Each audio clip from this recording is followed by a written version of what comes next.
একজন হিন্দু ব্যক্তিকে ধর্ম অবমাননার দায়ে তাকে প্রথমে আধা পেটা করে শেষে তাকে আগুনে পুড়িয়ে মারা হয়। এটা কি ধরনের নৃশংসতা? এটা কি কোনো মুসলমানের কাজ? এ কি?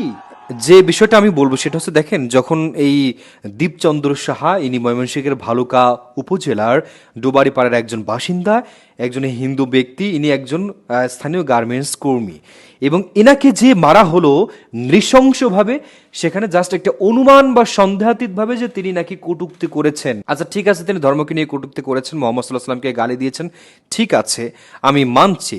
তাই বলে একটা মানুষকে আপনি মারতে মারতে আধমরা করে দিয়ে তাকে পুড়িয়ে দিবেন, আবার ওখানে স্লোগান দিবেন নারায়ে তাকবীর আল্লাহু আকবার। এ কি?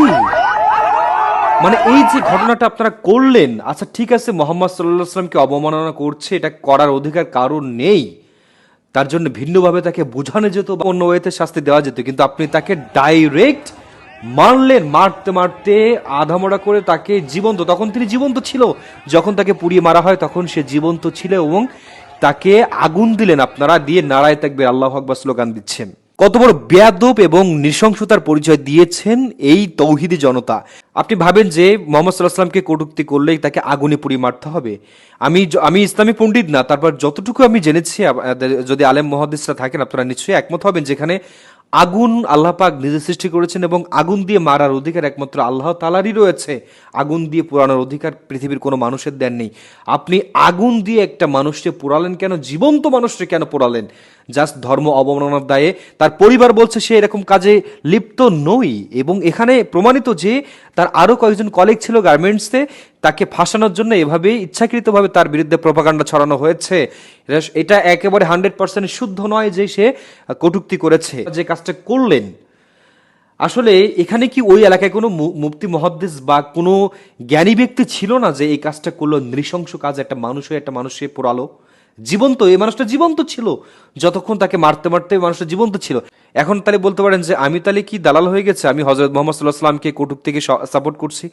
মোটেও না, আমি সাপোর্ট করছি না, কিন্তু আপনার শাস্তি দেওয়ার ওয়েটা ভিন্ন হয়ে গেছে। আপনি দেখেন এই বিষয়টা কিন্তু বিশ্ব গণমাধ্যমে ছড়াবে এবং ইন্ডিয়াতে ন্যারেটিভ ছড়াবে। আপনি দেখেন মুহাম্মদ সাল্লাল্লাহু আলাইহি ওয়াসাল্লাম তার জীবনের জীবদ্দশায় তার ব্যবহারটা এত সুন্দর ব্যবহার ছিল অন্য ধর্মীদের প্রতি, যে অন্য ধর্মীরা তার কাছে এসে তার ব্যবহারে আকৃষ্ট হয়ে মুসলমান হতেন। এইটা একটাই পারপোজ, তার এত সুন্দর ব্যবহার অন্য ধর্মীদের সাথে। আপনি যে ব্যবহারটা করলেন, আপনি এই যে তৌহিদি জনতা যে ব্যবহারটা করলো ভালুকাতে, ময়মনসিংহে, আপনি কি ভাবছেন কোনো হিন্দু আপনার এই কাজকে দিয়ে বিরাট আহামরি, আপনার ইসলামের বিরাট বড় উপকার হয়েছে, আপনি বিরাট বড় কিছু কাজ করে ফেলছেন? এই জন্য দাড়ি টুপি আলাদের তো টেররিস্ট বলবেই, কারণ এরা তো এই নর্মাল এইগুলো ফুটিয়ে তুলছে, এবং এইগুলো তো বিশ্ব মিডিয়া যখন যাবে তখন তো এটা এরকম ভাবে ফুটিয়ে উঠবে যে দেখো টেররিস্ট, দাড়ি টুপি আলারা টেররিস্ট, তারা মানুষকে জীবন্ত পুড়িয়ে মারে। এই কথাটা উঠবেই, এটা তো উঠার কথা। আমি মানলাম যে ওই ব্যক্তি যদি কটূক্তি করে থাকে তাকে ভিন্ন ওয়েতে শাস্তি দেওয়া যেত, তাকে বোঝানো যেত, যদি সে না বুঝে তারপরও তাকে রাষ্ট্রীয়ভাবে পুলিশের কাছে সোপর্দ করা যেত। কিন্তু একজন মানুষকে আপনি পিটিয়ে মারবেন, জীবন্ত মানুষকে গায়ে আপনি আগুন দিবেন, এটা কোনো মানুষের কাজ না, ধর্মের কাজ তো দূরের কথা, ইসলাম তো কোনোভাবে এটা সাপোর্ট করে না।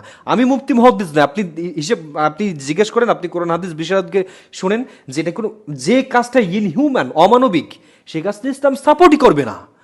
তা সাপোর্টই যা ইসলাম না করে আপনি সে কাজটা করে বিরাট বড় নিজেকে মুসলমান প্রমাণ করছেন।